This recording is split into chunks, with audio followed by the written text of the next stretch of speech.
J. Cole's released a brand new song in the form of Middle Child, and it's really good and complex. So much so that you might not understand all the hidden meanings and messages that are within the lyrics, but don't worry, I got your back. So be sure to like the video and subscribe to King Trending. Number 6, Middle Child. As for the title, Cole is not actually a middle child. Pop quiz. Is J. Cole a middle child? The answer to that is no, he's not. He's an older brother, but not a younger one, so he's not a middle child. So that begs the question, why is he calling the song this? Especially when you realize that the words middle child aren't even uttered in the song. So what's going on? Well, this is speaking more to the mentality of J. Cole and where he feels he's right now, both in the rap world and in a current feud going on. So let's talk about the feud first. In the song he says, just put the rollie back on my wrist. This watch came from Drizzy, he gave me a gift. Back when the rap game was praying I dissed. They act like two legends cannot coexist. And the ghosty, man. Terrible. No Casper, man.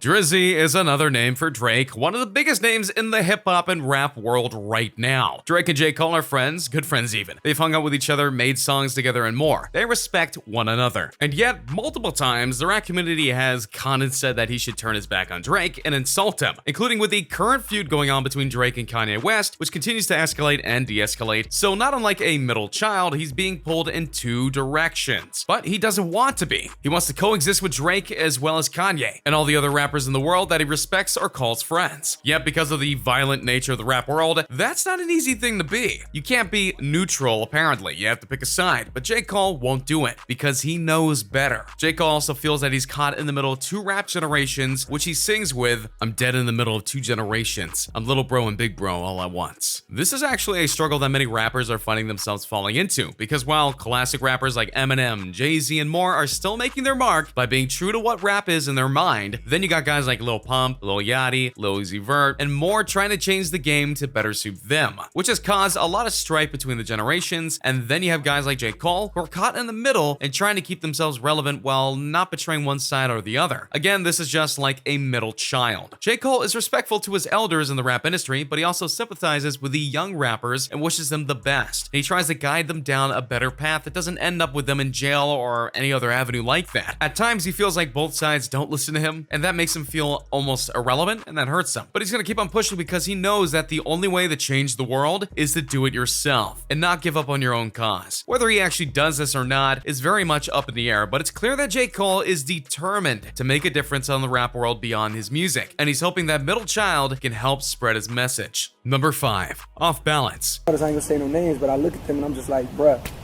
you're not happy. J. Cole isn't just mindful of his money, he's mindful of how the rap and hip-hop industry are affecting the world around it, and he's not liking what he's seeing at all, which is why he sings in Middle Child, the game is off balance. This without this, and I'm gonna make sure I get there and still have these things. The game is obviously the rap industry, and he's not the first to call out some of the things that the rap industry has done that isn't right. He, like many other veterans, are tired of some of the young rappers not only trying to take their spots, but by doing it by putting out inferior work. Now, obviously, some of these rappers are really good, and they have earned their own fame in one form or another, but they go and do things that make the genre look bad, and that hurts everyone. One of the biggest things that gets J. Cole angry is the normalcy of promoting and suggesting to listeners that illegal substances are okay to get in use, when it's very clear that they're not. In Middle Child, J. Cole says, I ain't popping no pill, but do as you wish. A recent album that J. Cole did was KOD, which he explained literally meant kids on drugs, and he was not happy with how the substances that many use illegally are being promoted in songs. The album KOD is already a warning, and Lil Peep dies while I'm sitting in the studio mixing the shit. Do you know how creepy that was? That shit was heavy. We live in a society where all this drug use is normalized. It's the norm. It's okay. It's encouraged. It's promoted. By his own admission, J. Cole has admitted that he uses some substances himself, but to a very small degree, and he hates that he does it. He's trying to set an example of what to do and not do in this world, and even in the rap industry. And the more he sees people promoting substance taking and abuse and all the dark sides to the industry, the more angry he gets at the genre that he clearly loves. Number 4, you good, T-minus? So I just knew he was going to deliver something just crazy on the track. There's been a very interesting trend going on with rappers and how they start off their songs. Now, obviously, they can start off their tracks however they want to, but a lot of them like to plug their producers or the people behind the scenes. And J. Cole has gotten in on this action, with the first line of Middle Child being, you good, T-minus? Try to elevate the track to the next level and make the sound interesting. Sure enough, T- is the producer of the song and has worked on songs with J. Cole in the past. The two did the songs Kevin's Heart, Together, playing at once.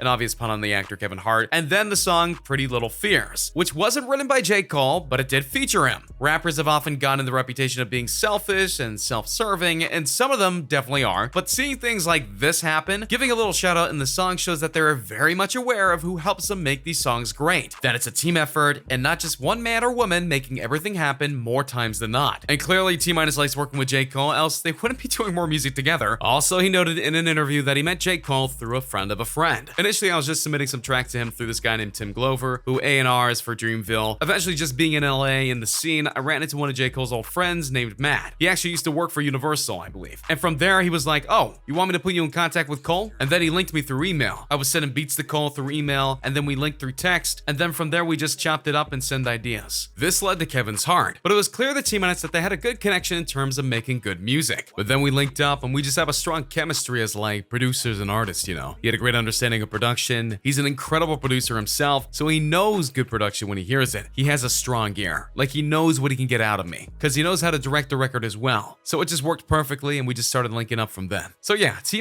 appreciates J. Cole, and J. Cole likely wanted to return the favor here for Middle Child. Number 3, the time needed to make a song. Clap that sits under the track, so when you play with the other snares, Let me ask you a question. How long do you think it takes an artist to think up a song? Obviously, it depends on the artist or artists and how they work on a song, who they collaborate with, and many other factors. But, you know, let's ballpark it. Would you say a month? A week? More? Less? Well, according to T-, Middle Child was done from start to finish in a single day, and more accurately, a single recording session. This comes right from the mouth of producer T-, who noted this in an interview. We actually put that record out before Dreamville sessions. We did that in a complete different session, just earlier times, about a month and a half to 2 months ago. That's really impressive. It not only shows the talent of J. Cole and T-, but how they knew the song was perfect the way it was without any extra additions or edits or changes. In fact, according to T-, once they got done with it, J. Cole wanted to put it out as quickly as possible. Yeah, once we did the record, we just knew there was something special about it. I mean, he's addressing a lot of things that are happening right now. So, you know, he wanted to get that record out. And now he has. And the response to Middle Child has been very popular. And it looks to be another big hit for J. Cole. It just goes to show you that sometimes you just know what's gonna be a hit. And when you know it, you need to get it out there. Number 2, making the list. J. Cole uses Middle Child to express how he feels about the rap world in many ways. But one of the biggest ways is that he doesn't like how certain rappers are acting and try to make J. Cole do things that he doesn't want to do, like shift loyalty from one person to another, which we'll come later to again. And J. Cole makes it very clear that he's writing down everyone who is trying to screw with him in one form or another. I'm writing down names, I'm making a list. I'm checking it twice and I'm getting them. The intent is very clear here. J. Cole will deal with them all in a kind of way that suits him, like he did with Lil Pump, and because of that, the rap world should know that J. Cole doesn't change because people want him to. He does what he wants to do, when he wants to do it, and only if he wants to do it. So trying to influence him negatively is not advised. But if you do try it, you'll end up on his list, and it likely won't end well for you. Number 1, the shoes I wear. J. Cole is a very interesting rapper in a ton of ways, but one of the biggest and best ways is that he's very conscious about his money and how he uses it, and he's very happy with himself and how mature he is with his money. Now, that doesn't mean that he doesn't go out and buy himself nice things, because he does. But the catch is that once he has it, he pulls a guy move and uses the item or clothing until he can't anymore, which he sings happily in Middle Child with, "The Bentley is dirty, my sneakers is dirty, but that's how I like it." He's very responsible with his money, which is great, because now he can put it to better use than certain other rappers out there in the world. And it's not that he doesn't have enough to buy more nice things. He's worth around $30 million. He understands that money can't buy everything. Unlike a lot of young rappers of this generation who go and just buy about everything in sight. That was one of the main focuses of J. Cole's 1985, as he criticized the young generation of rappers, and specifically Lil Pump, who spent their money without care or even a thought about the consequences, which was proven a day after the song came out when Lil Pump went and bought a $4 million house because he could. I got bored, so you know what I did? I went and dropped $4.5 million on a house. J. Cole is saying that he'll never be like that, and that's fine by him. So, what'd you think of this breakdown of Middle Child? Do you have a deeper appreciation for the song now? Also, did you see something that I missed that even adds more meaning to the song? Let me know in the comments down below. Be sure to subscribe, and I'll see you next time on King Trending. Hey, just a reminder that we're changing up the giveaways. From now on, we're offering the Galaxy Note 9, the one that comes with the exclusive Fortnite skin, the new iPhone X Max, which we'll pre-order for you, and the new Apple Watch Series 4, which we'll also pre-order for you. The winner gets to decide between these three? Make sure to subscribe, turn on notifications, drop a like, and comment the hidden message in the video for a chance to win. You got nothing to lose. Go for it.